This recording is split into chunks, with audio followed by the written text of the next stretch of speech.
Rest in peace berhadi. Ừ. Tu isi tek lo nilita. Rajan temu Facebook page lu. Cái lang lo mala La lu.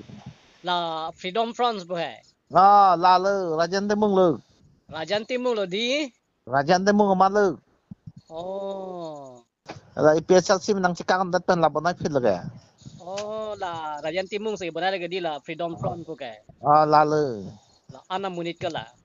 La bang ka chok che thenai la pan bisa nang pon no. Là phan se bisa nang pu. Aku alang puriar tu ma phan là dia chu hawi nang pu lah. Purial kalau radang no nang po. Puriar dong talo ko radang nu talo. Nane patsi lot lagi ante lagi. Oh. Papin rem de lagi apil ni si kepa rem lo bonte. Pini ki pu duntot ke so seo nane ki pu tabla bang thang the he. Lagi beli kalam lo. Ta non ki la lang bang so jeng so la ke chia lo pu lam lo mati.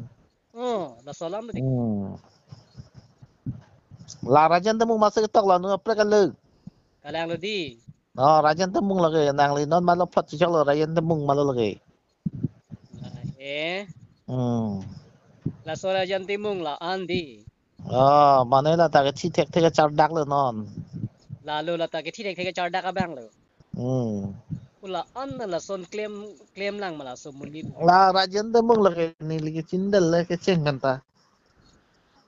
Lang rai ma theng lo. Are chi che lang pom ni ke lo pu lam lo ko pi choi ma lo pu lam la. No mat ke non mi pon bom lo hela alama bang hening jiun ilang phan vel lo ke. Ini la Ane hala sosial media lo amni piu mati la sateron hai.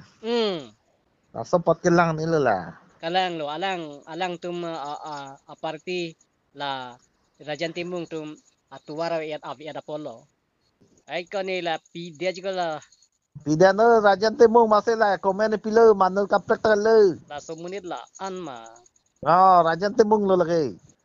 Alang phan la munitum kipu tot kipu sit ku ane kipu charju dorun ilang man ko la.